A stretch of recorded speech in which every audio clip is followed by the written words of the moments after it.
आज के दौर में बढ़ती टेक्नोलॉजी के साथ हर देश ये सपना देख सकता है कि वो चांद पर पहुंच जाए, और कई देशों ने तो इस सपने को सच भी किया है, जैसे कि अपना महान देश भारत। लेकिन आज से कई साल पहले स्पेस पे जाने का सपना महज एक कल्पना ही था। हमें ये भूलना नहीं चाहिए कि एक टाइम ऐसा भी हुआ करता था जब कोई टेक्नोलॉजी एग्जिस्ट ही नहीं करती थी, लेकिन तब के समय में भी कुछ लोगों ने स्पेस पे जाने का सपना पूरा करके दिखाया है। लेकिन ये कोई नॉर्मल रॉकेट साइंस वाली कहानी नहीं है, बल्कि ये कहानी है एक मैजिक बस की, एक बस जो आज भी स्पेस पर ही है। तो ये कहानी आज से 200 साल पुरानी है, जब 4-5 दोस्तों ने मिलकर एक प्लान बनाया कि वो स्पेस में जाएंगे। उस टाइम पर कोई रॉकेट ये सब कुछ भी नहीं था। ये 4 दोस्त जादू टोना और शैतानों में बिलीव करते थे, और शैतानों की शक्ति से इन्होंने एक ऐसा बस बनाया जो कि स्पेस में भी जा सकता है। इस प्लान का मास्टरमाइंड है ये चश्मिश, जिसका नाम है विलियम। तो ये लोग स्पेस सूट और खाना लेकर स्पेस में जाने के लिए तैयार होने लगे, क्योंकि इनका ये प्लान था कि ये बस 3 हफ्ते के लिए ही स्पेस में जाएंगे और चांद को देखकर आ जाएंगे। शैतानों ने उस बस का नाम स्टार मोबाइल रखा, जो कि 4 जुलाई को उड़ने वाला था। विलियम और उसके दोस्तों ने बहुत सारे टाइम पास के चीजें भी लिए, जिससे कि वो बोर ना हो। साथ ही उन्होंने ये काली बिल्ली को भी ले लिया। काली बिल्ली, कार्टून कैट, OMG। विलियम ने कुछ डोमेस्टिक एनिमल्स के बच्चे और कुछ प्लांट सीड्स को भी ले लिया, क्योंकि उसने ये प्लान बनाया कि चांद पर जब वो पहुंचेगा तो ये सब वो चांद पर लगाएगा, ताकि चांद पर भी लोग आराम से रह पाए। आज के डेट में हमें पता है कि ये कितना बुरा आइडिया है, क्योंकि ऐसा मुमकिन है ही नहीं। लेकिन तब इन्हें भी क्या पता था, क्योंकि कोई तो चांद पर गया नहीं था ना।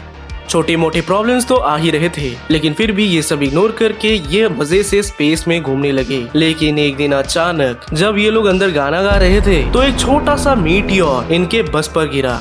इनका एक साथी ये चेक करने के लिए कि बस ठीक तो है, वो स्पेस सूट पहनकर बाहर निकल गया, और यही उसकी सबसे बड़ी भूल थी, क्योंकि जैसे ही वो बाहर निकला एक और मीटियोर उस बस से टकराया, जिसके चलते उनका साथी स्पेस में खो गया। कई घंटों तक ढूंढने के बाद उन्हें जेरी मिल जाता है, बट मिस्टीरियसली वो मर चुका था। उसके बॉडी पे ना ही खरोच थे, ना ही वो किसी चीज से टकराया, बस वो मर चुका था। ये सब देखकर डर के मारे वो लड़की भी मर गई। देखो, ये जो लड़की जो मरी है, ये इसीलिए मरी है क्योंकि इससे पहले जो लड़का मर गया था ना, वो इसका बॉयफ्रेंड था, और इन दोनों ने प्लान बनाया था कि मार्स में बैठकर ये शादी करेंगे, एक दूसरे को प्रपोज करेंगे। बट इस अनफॉर्चुनेट इंसिडेंट के चलते इनका बॉयफ्रेंड मारा गया, जिसके दुख में ये भी मर गई। बड़े दुख से उन दोनों ने उस लड़की की बॉडी को भी स्पेस में फेंक दिया। करीब 50 दिन तक ये दोनों स्पेस में ही रहे, और अब ये दोनों पछताने लगे कि इन्होंने शायद बहुत बड़ी गलती कर दी है। 3 हफ्ते का मजे वाला ट्रिप अब सजा बनने लगा। कुछ और दिन बीतने लगे। विलियम बस को अर्थ की तरफ घुमाने लगा, लेकिन उससे ये हो नहीं पाया। वो ये बात समझ गया कि शैतान नहीं चाहते कि वो लोग वापस दुनिया में जाए। धीरे धीरे इन दोनों के शरीर में प्रॉब्लम्स आने लगी। ज्यादा दिन नहीं हुआ कि इनकी बॉडी सड़नी भी शुरू हो गई।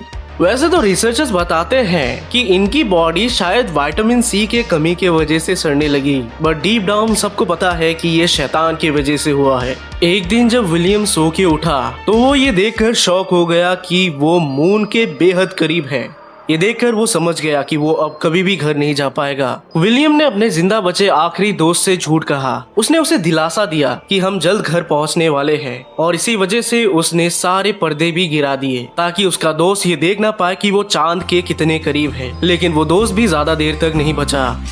उसने विलियम से रिक्वेस्ट किया कि उसे एक पोएम सुनाए। When are you gonna come down? When are you going to land? I should have stayed on the farm. I should have listened to my old man. You know you can't hold me forever. I didn't sign up for you. I'm not a present for your friends to open. This boy's too young. और poem सुनने के बाद वो मर गया, जिसके बाद William ने उसकी बॉडी को बाहर फेंक दिया। कुछ ही दिनों में वो बिल्ली भी मर गई, और अब विलियम स्पेस में अकेला था। वो ये सोचकर ही डर रहा था कि वो जब मरेगा तो वो हमेशा के लिए इस बस के अंदर ही रह जाएगा। एक दिन अचानक विलियम भी मारा गया और यही होता है जब आप शैतान से कुछ विश मांगते हो। शैतान आपके विश के बदले आपसे कुछ लेता है और इन्हें पता भी नहीं चला कि शैतान इनके बस वाले विश के बदले इनसे इनकी जान ही ले लेगा। विलियम की बॉडी आज भी उस बस के अंदर ही है। एससीपी रिसर्चर्स को इस बारे में सब कुछ पता है। उन्होंने 1-2 बार इस बस को दुनिया में लाने का सोचा भी था, लेकिन फिर उन्होंने सोचा कि जो चीज शैतान की है उसे शैतान के पास ही छोड़ दो। Maybe you'll get a replacement. There's plenty like me to be found. Mongrels who ain't got a penny, sniffing for tidbits like you. तो ये तो था मैजिक बस, लेकिन एक और बस है जो कि इंसानों को खा जाता है। उसे हम बस ईटर के नाम से जानते हैं और उस पर मैंने वीडियो बनाया है, यहाँ पर क्लिक करके आप देख सकते हो।